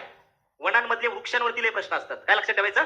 वनांमधले वृक्ष. मग याच्यात सुद्धा ट्रिक आहे. एकदम शांतपणे केलं की अख्खे वृक्ष तोंडपाठ होतात. त्याच्यामुळे लोड घ्यायचा नाही. मग वनांचे प्रकार करायचे. बरोबर आहे. आता मित्रांनो सर्वात जास्त प्रश्न विचारले जातात ते पण सांगतो. ते म्हणजे अभयारण्य आणि राष्ट्रीय उद्यान. त्यातलं अभयारण्य बघा आयोगाने कितीतरी प्रश्न जोड्याला लावले. विचारत का? विचारलेत का? कधीतरी बघितलंय का एखादा प्रश्न? मग महाराष्ट्रातलं पहिलं अभयारण्य कोणतं आहे? कोणते? ताडोबा. डोक्यात आली रक्त असं निघालं असं बारीक. संजय गांधी राष्ट्रीय उद्यान. कुचबी. कोणते? दाजीपूर राधानगरी. पहिलं अभयारण्य. तुम्ही लिहिले पहिलं लेक्चर आठवतंय का? विसरले? महाराष्ट्रातलं सगळं बघितलंय. महाराष्ट्रातलं पहिलं राष्ट्रीय उद्यान म्हणलं तर ताडोबा. कोणतं आहे? ताडोबा. विसरायचं नाही. महाराष्ट्रातलं पहिलं राष्ट्रीय उद्यान म्हणलं तर ताडोबा. आणि पहिलं वन्यजीव अभयारण्य म्हणलं तर. मग मित्रांनो तुम्हाला या वन्यजीव अभयारण्य आणि राष्ट्रीय उद्यानांवरती प्रश्न विचारले जातात. मग आता बेसिक अभ्यास तुमचा असणार आहे ना रे? महाराष्ट्रात किती राष्ट्रीय उद्यान आहे रे? कोणती आहे? किती आहे? 6. महाराष्ट्रामध्ये असणारी राष्ट्रीय उद्यान सुद्धा आपल्याला महत्वाची. मग याच्यावरती कसा प्रश्न आहे तर क्षेत्रफळानुसार क्रम लावा. बरोबर आहे का? जसं की मित्रांनो लक्षात ठेवायचं गुरुचा पेन तास. बघा हे क्षेत्रफळानुसार क्लिअर होतं. काय लक्षात ठेवायचं? गुरुचा पेन तास. याच्यानंतर गु म्हणजे काय? उगामल. चा म्हणजे काय? चांदोली. पे म्हणजे पेंच. न म्हणजे कोणते? नवेगाव. ता म्हणजे ताडोबा. आणि स म्हणजे संजय गांधी. बघा बरं प्रत्येकाला पाठ झालं का? येते का? गुरुचा पेन तास. चा म्हणजे न म्हणजे नवेगाव. ता म्हणजे स म्हणजे आपल्यासाठी महत्वाचं गुगामल. कुठे येतं रे? जोड्यावाला प्रश्न आहे भरपूर सारे. पुढे येतं अमरावती. लक्षात ठेवायचं. गुगामल म्हटलं तर चांदोली. मित्रांनो किती जिल्ह्यात रे? मग तुम्हाला कोणते सांगितले ते? सातारा, सांगली, कोल्हापूर आणि एक कोणतं रे? रत्नागिरी. अजिबात लोड नका घेऊन, लिहून पण नका घेऊ, फक्त लक्ष द्या. पेंच कुठे येतं रे? पुढे येतं नवेगाव. पुढे येतं हे बेसिक माहिती असेल. ताडोबा पुढे येतं आणि संजय गांधी पुढे येतं मुंबई उपनगर. कळलं? म्हणजे परीक्षेच्या दृष्टीने मित्रांनो 6 राष्ट्रीय उद्यान म्हणल्यावर लगेच डोळ्यासमोर येतात. तसं मित्रांनो जास्त संख्येने काय महत्वाचं लक्षात ठेवायचंय? अभयारण्य. इथं कठीणता होते. मग इथं प्रशासकीय विभागावरती करायचंय. त्याच्याबरोबर पक्षी आहे का रे अभयारण्य? महाराष्ट्रातलं पक्षी अभयारण्य कोणतं रे? सांगा. कर्नाळा हे महाराष्ट्रातलं पहिलं पक्षी अभयारण्य. कोणत्या राज्यात येतं? रायगड राज्य आहे. कोणत्या राज्यात येतं? महाराष्ट्रात. जिल्हा म्हटलं तर जागेवर राहायचं, बाकी काय नाही. पण ते जिल्ह्यात येतं रायगड जिल्ह्यामध्ये येतं. म्हणजे पक्षी अभयारण्य पण तुम्हाला करायचे तर बाबांनो. त्याच्यानंतर बघा मित्रांनो तुम्हाला इथं वनोद्यान पण शिकायचं आहे. त्याला आपण फॉरेस्ट पार्क म्हणतो. जसं की तुम्ही समजा हिमायत बाग म्हटलं तर पुढे हिमायत बाग ऐकला असेल कुठं? छत्रपती संभाजीनगर मध्ये येतं ते हिमायत बाग आहे. असे भरपूर सारे. मग शिवनेरी कुठे येईल? वनोद्यान आहे शिवनेरी. पुण्यामध्ये येईल. भुलेश्वर कुठे येईल? पुण्यामध्ये येईल. सिंहगड कुठे येईल? पुण्यामध्ये येईल. भिगवण कुठे येईल? पुण्यामध्ये येईल. म्हणजे तुमच्यासाठी वनोद्यान सुद्धा मित्रांनो याच्यामध्ये महत्वाचे आहे. कळलं? कोणते अभयारण्य? पक्षी. मग मायनी कुठे येईल सांगता येईल का? ऐकलं असेल. मायनी सातारा ऐकलं असेल ना कुठेतरी. माळशेज घाटावरती सुद्धा येतात का पक्षी बरेचसे? फ्लेमिंगो, रोहित्या, रोहित काय नाव आहे त्याचं? रोहित. फ्लेमिंगो आपल्यासाठी महत्वाचं आहे. बरोबर आहे. त्याच्यानंतर मित्रांनो वृक्षांच्या उपयोगावरती सुद्धा याच्यामध्ये प्रश्न विचारले जातात. कशावरती? वृक्षांचे उपयोग. जसं मित्रांनो आग लावण्यासाठी कशाचा वापर केला तो? काडीपेटीचा. आग लावण्यासाठी. सांगा ना. जे आग काळे असतात ते कशापासून बनवतात? झाडापासून. ते अख्या जगाला माहिती आहे. पाण्यापासून दगडी बनवणार आहे, लाकडापासून बनवणार आहे. कोणत्या? पॉप्युलर नावाच्या वृक्षापासून आगकाड्या बनवल्या जातात. कशापासून? पॉप्युलर. मग वृक्षांच्या उपयोगावरती सुद्धा मित्रांनो इथं प्रश्न विचारतात. कशावरती? वृक्षांचे उपयोग. लक्षात राहील का? जरा डोकं जागेवर ठेवा. कळलं? तुम्हाला याच्यावरती थेटपणे प्रश्न विचारले जातात. मग वेगवेगळ्या प्रकारचे, जसं की रिसेंटली प्रश्न विचारला होता, कात निर्माण करण्यासाठी कोणत्या झाडाचा उपयोग केला जातो? कोणता? खैर. खैर खैर लक्षात राहील ना? खैर म्हणलं तर ध्यानात ठेवायचं. मग आपण कधी कधी बाबळी बघितल्यात तर? बाबळी, सुबाबळी, येड्या बाबळी. काय बघितला? आहे ना, येड्या बाबळी, सुबाबळ, कुबाबळ, नुसती बाबळ, काट्याची बाबळ, किंवा बरोबर आहे का नाही? त्यांचे सुद्धा काही उपयोग आहे का रे? आता या कुबाबळीचा काय उपयोग आहे? काय उपयोग? काहीतरी उपयोग असेल ना? सांगा ना. अरे एक तर जळण्यासाठी वापर केला तो लाकडाचा, ते एक इंधन म्हणून वापर केला तो का? आहे का नाही? त्याच्यानंतर त्याचे काही पॉड असतात, पॉड म्हणजे शेंगा, त्या जनावरांना खाद्य म्हणून वापरतात का? ॲकेशिया पॉड खातात का नाही? तुम्ही नाही खात, जनावर खातात. बाबळीच्या शेंगा पिवळ्या पिवळ्या असतात, बघितल्यात ना? हा कळलं का? मग तुमच्यासाठी लक्षात ठेवायचंय, वृक्षांच्या उपयोगावरती सुद्धा मित्रांनो याच्यामध्ये काय विचारले जातात? प्रश्न विचारले जातात. मग आयोगाच्या बाबतीमध्ये सर्वात जास्त प्रश्न वनांचे प्रकार, बरोबर आहे, वन्यजीव अभयारण्यावरती सगळ्यात जास्त आतापर्यंत प्रश्न विचार. कळलं का? लक्षात ठेवायचं. मग वनांच्या संदर्भामध्ये वेगवेगळ्या प्रकारचं प्राणी जीवन पण आहे. जसं की काही वन ही प्रामुख्याने कुणासाठी राखीव असतात, एखाद्या पर्टिक्युलरली प्राण्यांसाठी, बरोबर आहे का? मग जसं की वाघांसाठी राखीव आहे, मग त्यांना काय म्हणतो आपण? काय? कसले प्रकल्प? व्याघ्र प्रकल्प. मग इतर सुद्धा प्राण्यांसाठी असतात का रे वेगवेगळ्या प्रकारचे प्रकल्प? आहे का विशेष? मग हत्तींसाठी सुद्धा काही प्रकल्प असतात का? बरोबर आहे का? काश्मीरमध्ये मित्रांनो एखाद्या प्राण्यासाठी असेल तर कोणत्या प्राण्यासाठी असू शकतं? सांगते कुणाला? दाचीगाम. दाचीगाम आहे राष्ट्रीय उद्यान. कशासाठी प्रसिद्ध आहे दाचीगाम? एखादं जरी बोललं तरी चालते मला, तुम्ही बोलतच नाही, सगळ्या बाजूने बोलायचं भारताच्या सुद्धा, कारण प्रश्न थेटपणे आहे. दाचीगामचं काय प्रसिद्ध आहे? पांढरं अस्वल, बिबट्या. चित्त्यासाठी प्रसिद्ध आहे. मग एखादं तरी गव्यासाठी प्रसिद्ध. ओके ठीक आहे. गव्यासाठी कोणतं प्रसिद्ध आहे महाराष्ट्रातलं? कोणतं आहे? कोणतं आहे? दाजीपूर. लक्षात राहू दे. चला आता पुढे जाऊया मित्रांनो, डिटेलमध्ये डिस्कस करायचंय. माझा आवाज येतो सगळ्यांना? टायटल टाकलं वन संपत्ती. आता वनांच्या संदर्भामध्ये महत्वाचे वनांचे प्रकार आपल्याला बघायचे. काय बघायचे?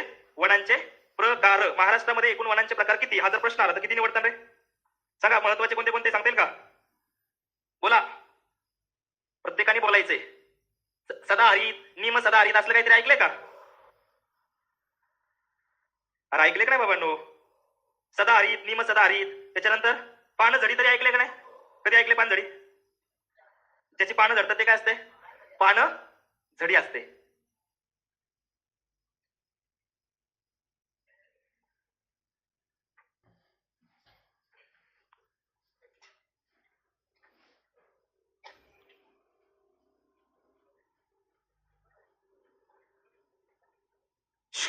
थांबा की जरा, लगेच पार हे झाले. लक्ष द्या. हा, लिंब. लिंब माहिती का? त्याला निम म्हणतात, लिंब नाही म्हणत. आपल्या लिंबाच्या झाडावर चढला. माझ्या झाडावर चढला लिंबाच्या. हा, आपली तर हरभऱ्याच्या सुद्धा झाडावर चढवतात ना. तुमच्यातलं चढले कोण हरभऱ्याच्या झाडावर? हो ना? हा, हो बरोबर आहे. समुद्रकाठी आढळणाऱ्या वनांना काय म्हणतात रे? कसली वने? मॅनग्रुव्ह वने. कसली? समुद्रकाठची वने. हा, खाजन वने, हा, खार वने. हा, राहील ना? सगळं लक्षात ठेवायचं. चला, दिसते का कविता? कविता दिसते का?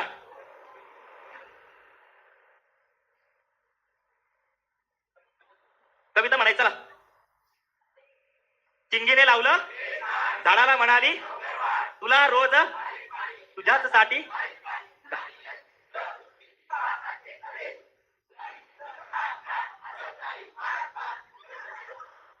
शाळेतले दिवस आठवले का? हा, झाडं लावली पाहिजे का नाही? फक्त काय म्हणतो आपण? झाडे लावा. 13 लाख वृक्ष लावले, पण कुठं लावले काय नाही माहिती.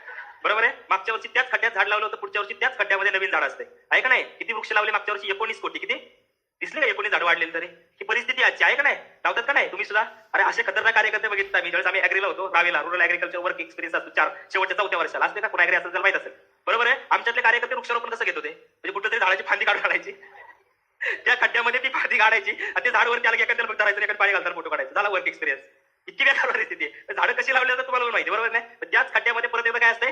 नवीन झाड जास्त असते ना. सो आपल्यासाठी मित्रांनो वृक्ष लावायचे आहेत. सो लक्षात ठेवायचं काय महत्वाचं आहे? वृक्ष देती मानवाला छाया, मानवाने करावी त्यांच्यावर माया. ओके, आता आपल्याला मायाच बघायचं आहे. चला, सगळ्यात पहिल्यांदा महाराष्ट्रातील वनांचे प्रकार प्रामुख्याने जर म्हटलं तर मित्रांनो सगळ्यात पहिल्यांदा क्लासिफिकेशन येतं ते म्हणजे चॅम्पियन आणि शेटचं. कुणाचं? चॅम्पियन आणि शेट. ऐकलं का? आपल्या गावाकडचे शेट माणूस नाही. हा, नाही तर टाटा बिर्लानी यांच्यावर येते शेट माणूस. हा, माहिती आहे ना? विनायक माळी बघत असं तर माहित असेल. बघताय का नाही? हा, मग चॅम्पियन आणि शेटने क्लासिफिकेशन केलं होतं 1968 ला. त्याने भारतामध्ये प्रकार सांगितले होते 16, तर महाराष्ट्रात किती सांगितले होते? किती? किती? 7 नाही. किती? तिथं 7 लिहिले फक्त, महत्वाचे म्हणून लिहिले. किती? 6. किती सांगितले होते? 6. आता मित्रांनो महाराष्ट्राचं जर क्लासिफिकेशन बघितलं तर महाराष्ट्रामध्ये प्रामुख्याने पहिलं दिसतं ते म्हणजे उष्णकटिबंधीय कसली आहे? सदाहरित. सदाहरित म्हणजे काय रे? सदा हिरवी निर्विकार म्हणजे ज्याला आपण काय म्हणतो एव्हरग्रीन. तुम्ही असता का नाही कायम एव्हरग्रीन? हा सकाळ सकाळ हा असतं का नाही काही जण अजय देवगण असतं का नाही इकडं झोपा काढते एक जण तर कळतंय. सकाळ सकाळ कसं असलं पाहिजे म्हणताने एव्हरग्रीन असणं गरजेचं. कसं असणं गरजेचं आहे एव्हरग्रीन. मग मित्रांनो महाराष्ट्राच्या वनांच्या प्रकारामध्ये सगळ्यात पहिला जो प्रकार आहे तो कोणता आहे सदाहरित. मग मित्रांनो महाराष्ट्रामध्ये जिथं जास्त पाऊस असेल तिथं आपल्याला सदाहरित अरण्य दिसतील का रे? दिसतील का? मग आपल्यासाठी पहिला जो प्रकार आहे तो म्हणजे उष्णकटिबंधीय सदाहरित अरण्य. कसली? मग आपल्यासाठी इम्पॉर्टंट सगळ्यात मित्रांनो जर बघितलं तर पर्जन्यावरून मित्रांनो काय केलेलं आहे इथं क्लासिफिकेशन केले सगळ्यात पहिल्यांदा. मग तुम्हाला जर प्रश्न विचारला सर्वात जास्त पर्जन्य जिथं असेल तिथं कोणत्या प्रकारची वने दिसतील रे? सांगा. कोणती कोणती? सदाहरित. त्याच्यापेक्षा कमी पर्जन्य असेल तर कोणती दिसतील? बघा लक्षात आलं पाहिजे. त्याच्यानंतर कमी असतील तर नाही नका बघू. कळलं? हे बघा कोणतं असेल आर्द्र नंतर शुष्क नंतर आणि सगळ्यात कमी. बरोबर आहे. मग जर तुम्हाला 5 प्रकार दिले, पहिला दिला सदाहरित, दुसरा निम सदाहरित, आर्द्र पानझडी, शुष्क पानझडी आणि काटेरी, तर सगळ्यात कमी पर्जन्य कुणाला कुठं असेल रे? बघा बरं का बेसिक तुम्हाला सांगतो कारण आयोगाचे 3 प्रश्न जोड्या लावायला आहे. तुम्हाला बेसिक पहिल्यांदा कळलं पाहिजे. बरोबर आहे का? मग उष्णकटिबंधीय सदाहरित मध्ये पर्जन्याचं प्रमाण, दुसरं उष्णकटिबंधीय निम सदाहरित मध्ये त्याच्यापेक्षा, बरोबर आहे, उष्णकटिबंधीय आर्द्र पानझडी मध्ये त्याच्यापेक्षा, शुष्क पानझडी आणि सगळ्यात कमी म्हटलं तर म्हणजे 5 कळले का? याच्यावरती 3 प्रश्न टाकले होतात म्हणजे तुम्हाला पर्जन्याचं प्रमाण कळलं पाहिजे. बरोबर आहे का? आता येतो मित्रांनो आणखी एक प्रकार जो म्हणजे काय आपण सब ट्रॉपिकल किंवा उपउष्ण कटिबंधीय. आता याच्या संदर्भात जर बघितलं तर महाराष्ट्रामध्ये काहीच ठिकाणी फक्त हे दिसतात. जिथं जास्त उंच भाग आहे जिथं पर्जन्याचं प्रमाण कसं आहे खूप जास्त आहे, 250 सेंटीमीटर पेक्षा जास्त पर्जन्य आहे, तिथं कोणत्या प्रकारची वनं दिसतात आपल्याला? उपउष्ण कटिबंधीय प्रकारची वनं दिसतात. कसली? सर्वात जास्त पर्जन्य म्हटलं महाराष्ट्रात तर कोणती वनं दिसतील? उपउष्ण कटिबंधीय सदाहरित. त्याच्यानंतर कोणती? सदाहरित, उष्णकटिबंधीय, नंतर उष्णकटिबंधीय, त्याच्या खाली आणि सगळ्यात कमी. बेसिक पहिल्यांदा दाखवू आयोगाने विचारलेले प्रश्न आताच्या मेन्सला आलेला प्रश्न म्हणजे बेसिक पहिल्यांदा कळलं मित्रांनो प्रश्न चुकणार नाही. लक्षात आलं पाहिजे फक्त. हा प्रश्न आताच्या कालच्या पेपरला आला होता याच्यावरती उत्तर येतं का बघा. आताच्या कालच्या पेपरला आलेला प्रश्न याच्यामध्ये तापमान जाऊ द्या सगळं जाऊ द्या. इथं म्हणतंय की उष्णकटिबंधीय निम सदाहरित दिले, दुसरं दिले उष्ण प्रदेशीय आर्द्र पानझडी दिले, उष्ण प्रदेशीय शुष्क पानझडी दिले आणि काटेरी दिले. काय उत्तर पाहिजे त्याचं? बाकी काहीच नाही, फक्त बेसिक आयडिया आहे का फक्त मला चेक करायचे, बाकी काहीच नाही. हे जाऊ दे इकडे पलीकडचं. इकडे बघा पर्जन्य 2000 मिलीमीटर पेक्षा जास्त म्हणजे 200 सेंटीमीटर पेक्षा जास्त, 500 पेक्षा कमी 1000 ते 500, 2000, 500 ते 1000. काय उत्तर येईल ऑनलाईन वाले? 2 की 3? आता इथं मित्रांनो सर्वात जास्त पर्जन्यवाला कोण असेल रे? सर्वात जास्त पर्जन्य याच्यात पुढे दिसतंय 1 नंबरला दिसतंय का 2000 मिलीमीटर पेक्षा. आता आर्द्र आणि शुष्क मध्ये जास्त कुठे रे? आर्द्र म्हटलं जास्त कुठे पाहिजे? 1000 ते 2000. शुष्क म्हटलं कुठे पाहिजे? 500 ते आणि काटेरी म्हटलं कुठे पाहिजे? म्हणजे माझ्या प्रश्नाचं उत्तर 1, 3, 4, 2 पाहिजे. मग काय उत्तर पाहिजे? काय पाहिजे? कळते का? डोकं आहे का जागेवर? देऊ का अजून एक सेम असा विचारला होता कालच्या एसटीआयच्या मेन्सला आलेला. परत एकदा डोकं जागेवर ठेवा आणि उत्तर काढा. डोकं जागेवर पाहिजे फक्त. उपउष्णकटिबंधीय, उष्णकटिबंधीय, उष्णकटिबंधीय आर्द्र काय बरोबर आहे का 3? आता याच्यात सगळ्यात जास्त पर्जन्य कुठं असेल रे? कुठं? उपउष्णकटिबंधीय. सर्वात जास्त पर्जन्य कुठे दिसतंय? 350 ते 400 सेंटीमीटर. त्याच्यानंतर कुठं असेल? सदाहरित म्हणलं किती पाहिजे? 250 ते निम सदाहरित 200 ते आणि पानझडी म्हणलं तर आर्द्र 125 ते 200. म्हणजे माझ्या प्रश्नाचं उत्तर पाहिजे 3, 1, 4, 2. 3, 1, 4, 2 कुठे कुठे दिसतंय? डोकं जागेवर ठेवलं. कळतंय का? म्हणजे वेगळं बघायची गरज लागली का? अजिबात नाही. ह्या पॅटर्नने सुद्धा प्रश्न विचारत 3 ते 4 वेळा, खूप साऱ्या वेळा प्रश्न विचारतात. म्हणजे पहिला बेसिक तुम्हाला आयडिया काय पाहिजे की वनांचे प्रकार, पण ते पण कशानुसार? पर्जन्यानुसार. मग सगळ्यात कमी पर्जन्यवाले कुठे दिसतील, सगळ्यात जास्त वाले कुठे दिसतील, हा बेसिक आयडिया क्लिअर असणं गरजेचं आहे. जर आयडिया क्लिअर झाली की तुम्हाला कळणार आहे. आता साहजिकच मग सदाहरित कुठे दिसणार आहे महाराष्ट्रात? कुठं? जिथं जास्त काय असणार आहे? पाऊस असणार आहे. आता काटेरी कुठे दिसणार आहे? नुसता फुफाटा कुठे दिसणार आहे? आपल्या तिकडे दिसणार आहे का नाही? काटेरी कुठेतरी एखादं झुडूप उगवलेलं दिसणार, हा कुठेतरी येडी बाबळ असणार, कुठेतरी खूप आवळ असणार आहे का नाही? एखादं कुठेतरी बोरीचं झुडूप असणार, ते कुठे दिसणार? हा बीड असेल, सोलापूर, जिथं पावसाचं प्रमाण काय आहे? कमी आहे. कळलं? राहिलं का ना? काय झालं? पावसाचं प्रमाण कमी असणारच ठिकाण दिसेल ना. वेगळं काय त्यात? समजलं का? बेसिक आयडिया प्रत्येकाला क्लिअर का बाबांनो? हॅलो, प्रत्येकाला हे सगळ्यांना डन झालं का? पहिल्यांदा बेसिक कळलं पाहिजे. मग उपउष्णकटिबंधीय सदाहरित मध्ये जास्त का उष्णकटिबंधीय सदाहरित मध्ये पावसाचं प्रमाण जास्त? सांगा कुठं रे?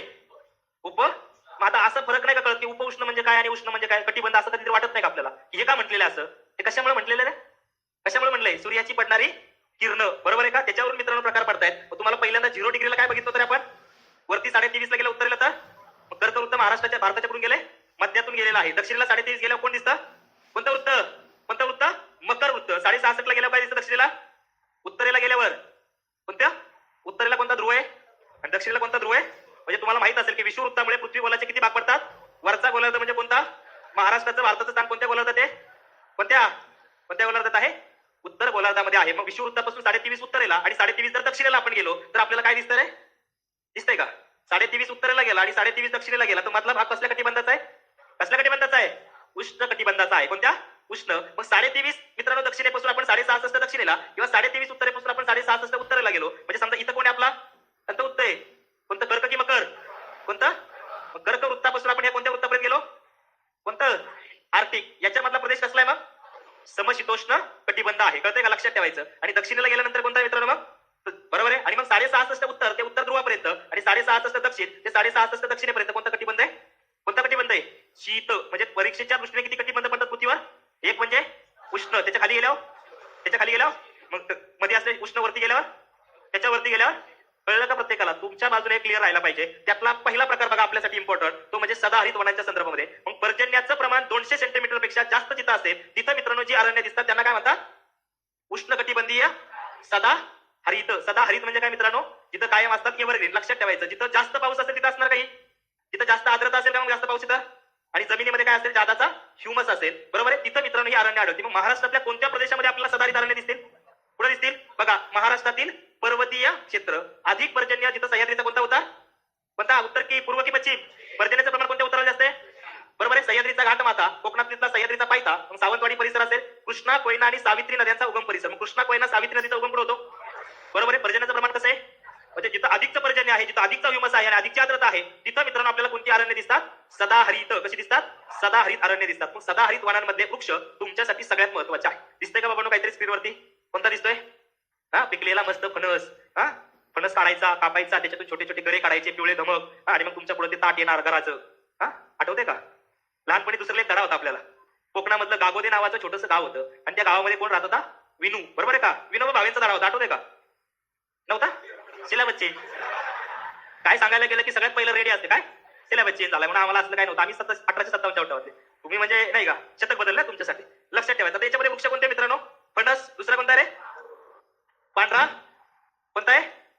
तावसी, नाग, चंपा. त्याच्यानंतर कोणता दिसतंय? हिरडा. बरोबर आहे का? आता याच्या संदर्भात ट्रिक लक्षात ठेवायची. या वृक्षाच्या संदर्भामध्ये लक्षात ठेवा. देतो ते देव नावाचा धडा होता. बरोबर आहे. लिहा. ट्रिक काय लिहा ना? हा, लक्षात दिलं तर लय भारी. एकच मिनिटात सगळ्या वनांची हे अंजू, जाना, काप, फणस. अंजू, जाना, काप, फणस. अंजू म्हटलं कोणता असेल? कोणता असेल? अंजन. जा म्हणल्या कोणता असेल? जांभूळ. ना म्हणल्या कोणता असेल? नाग, चंपा. का म्हणजे? कावसी. प म्हणजे पांढरा, तिडार. पांढरा कावळा नाही. आणि फणस म्हणजे नुसता फणस. कळते का प्रत्येकाला? किती झाले? अंजू, जाना, काप, फणस. हा, 8वी पर्यंत 5च्या कार्यकर्ते तुम्ही. बरोबर नाही का? नापास कुणीच नाही. त्याला विचारलं काय झालं? पास झालो. किती विषय? नाही तसलं काय नसते आम्हाला, आम्ही पास असतो डायरेक्ट. दिला? व्यवस्थित लिहून घ्यायचं आणि प्रत्येक लिहायचं बरं का. टायटल टाकून लिहायचं. आधी सांगतो व्यवस्थित स्वतःची नोट स्वतः रेडी करा. त्याच्यात नाही लिहायचं, वहीत लिहायचं चांगलं. ते तिथे अट्टा करायचं त्याच्यामध्ये. ते तू फक्त शॉर्ट साठी वाचायसाठी व्यवस्थित एका ह्याच्यात. उष्णकटिबंधीय सदाहरित अरण्य. पर्जन्याचं प्रमाण किती मग? किती? 200 सेंटीमीटर पेक्षा जास्त. जास्त पाऊस, जास्त आर्द्रता, जास्त ह्युमस. जिथं कुठे दिसतो ते कोणती प्रकारची वन आहे? सदाहरित. कोणती? कुठे दिसतील रे सदाहरित? लय हसतोय. सदाहरित झाला काय? तुला निम सदाहरित करायला वेळ लागणार नाही. काटेरी करायला वेळ लागणार आहे का? लिहिलं का? टायटल काय द्या? सदाहरित वने. वृक्षांवरती प्रश्न आहे. प्रश्न चेक करा गेला सापडेल तुम्हाला. लिहा लिहा पटपट पटपट लिहा. काय झालं? झालं का? लिहिलं? अंजू म्हणजे कोणती आहे? जांभूळ. ना म्हणजे? का म्हणजे? प म्हणजे? आणि फणस म्हटलं तर? बरोबर आहे का? आयोगाने तुम्हाला प्रश्न विचारला याच्यावरती सुद्धा. एकदा आयोगाचा प्रश्न येऊन गेला याच्यावरती. प्रश्न बघितल्यावरती तुम्हाला अंदाज येईल. म्हणजे असा प्रश्न आला होता का बाबा? तर आला होता. बघा दिलाय. महाराष्ट्रात नाग, चंपा, पांढरा सेडार, फणस, कावशी हे वृक्ष खालीलपैकी कोणत्या प्रकारच्या अरण्यात आढळतात? कोणता? उष्णकटिबंधीय. म्हणजे प्रश्न बघितला तर चुकल का आता? सदाहरित म्हणलं तर लक्षात आलेला वृक्ष अंजू, जाना, काप, फणस. अंजू, जाना, काप, फणस. विसरल का? मग वृक्ष सदाहरित म्हणलं तर पावसाचं प्रमाण जास्त का? निम सदाहरित म्हणलं तर त्याच्यापेक्षा म्हणलं तर कमी म्हणलं तर आद्र पानझडी. या आद्र पानझडी वनांना अल्लापल्लीची वनं म्हणतात. ऐकलं असेल. पुढे म्हणतात विदर्भामध्ये अल्लापल्ली. आद्र अल्ला. बरोबर आहे. लक्षात राहील का? त्यांना ठेवायला सोपं आहे. आद्र पानझडी. त्याच्यानंतर किती? शुष्क. आणि त्याच्या खाली बरोबर आहे का? लक्षात राहील का? जोड्या लावला प्रश्न आला तर चुकल का? तशा प्रकारचा चुकल का? सर लिहाचं राहिलं. लिहा की मी कुठं काय म्हटलं तेव्हा. लिहा भरपूर लिहा. व्यवस्थित लिहा, पॉईंट आउट करून लिहा. लिहिलं ना, पहिलं टायटल लिहिले काय लिहिलं? सदाहरित. सदाहरितचे 3 पॉईंट झाले असते. जास्त पाऊस, जास्त आर्द्रता, जास्त ह्युमस. बरोबर आहे. पर्जन्याचं प्रमाण कितीपेक्षा जास्त? 200 सेंटीमीटर. आता 200 सेंटीमीटरच्या बरोबर आहे. उद्या तिथे जर मिलीमीटर आलं तर किती होईल ते? ते कळून घ्या बरं का, नाही तर आकडा सांगितलं 200 डोक्यात फक्त. आणि 2000 हे चुकीचं आहे. 200 नाही, 2000 लिहिले. कळलं? तेवढं कळतं ना? हा, तेवढं कळतंय. कळतंय बरं का तेवढं. राहिलं ना? लिहिलं अंजू जाना काप फणस. कळलं? व्यवस्थित लिहा. झालं? झालं का? ओके, वापस आहो. वृक्ष दिसतात का रे? पानं कशी रे यांची? कशी आहे? रुंद आहे. मग यांना पानं कशी दिसतात? याला म्हणायचं रुंद पर्णी. कसली? रुंद पर्णी. राहील का त्यांना? पानं कशी दिसतात? रुंद दिसतात. म्हणून यांना काय म्हणायचं? रुंद पर्णी.